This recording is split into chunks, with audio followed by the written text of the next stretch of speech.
Heard this great story not too long ago about Pope John Paul II when he visited Paris. I think it was for World Youth Day when it was held in Paris. And supposedly at one of these moments of World Youth Day, there was an encounter between the Pope and young people, and there was like a Q&A sort of thing.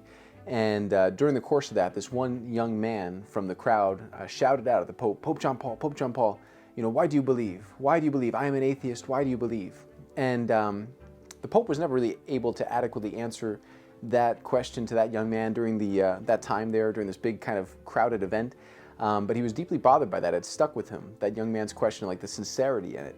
The story goes that after he got back to the Vatican, he told his people to contact the people in the Archdiocese of Paris, and like a search went out for this young man. And eventually the young man was found, and they actually flew the man to the Vatican so he could have a private encounter with the Pope, and the Pope could take his questions more seriously and really take him seriously. And I think it's a beautiful image of what Jesus talks about in the gospel when he says, you know, the shepherd who leaves the 99 in search of the one lost one. And I think the reality is, you know, it totally goes against like the practicality of, you know, just being efficient, of kind of getting things done, of getting the most bang for your buck with like putting work out there for, you know, getting the most return, you know, at least from the worldly point of view, right? You know, to leave 99 for the search of the one.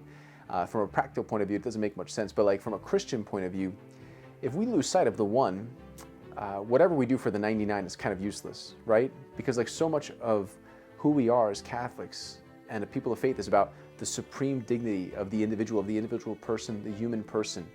You know, it's not about what's most popular or what affects the most number of people per se, but really about what is at the heart of the individual, like, you know, that every human being is created in the image and likeness of God.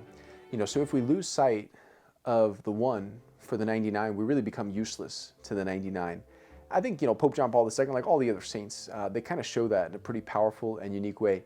And, you know, just as we move forward from Advent, moving in more and more towards these days, prepping ourselves for the coming of Jesus at Bethlehem, to remember his first coming among us, and also looking forward to the second coming, you know, his ultimate coming at the end of time, when he will come to judge the living and the dead.